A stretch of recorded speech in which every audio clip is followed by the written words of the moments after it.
కొట్టరా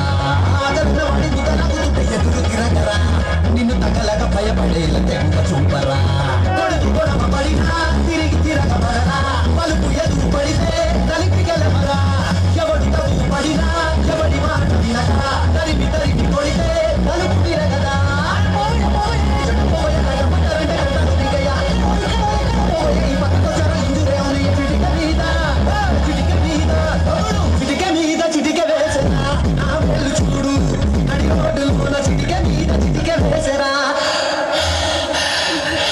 చాలరా ఇప్పుడు ఏం పీకావు నీ హంగామా? ఇలాంటి పాటలకి స్టెప్లు వేయాలంటే ఏదైనా పీక్ ఉండాలి కదా. అదేరా ఇప్పుడు ఏం చించావు నీ పాటలు డాన్సులు? నీకు ఉద్యోగం వచ్చిందా? నీకు ఏంటో కొత్తగా అడుగుతాడు తెలియట్లేదే. కానీ అదే మన తప్పు కాదు. ఈ చోటు, ఇక్కడ ఉన్న చెత్త, ఈ చెత్తకి కారణమై ఈ చెత్తలో బతుకుతున్నదిగో ఈ మనుషులు. వీళ్ళని చూస్తేనే విరిచి విరిచి విరిచి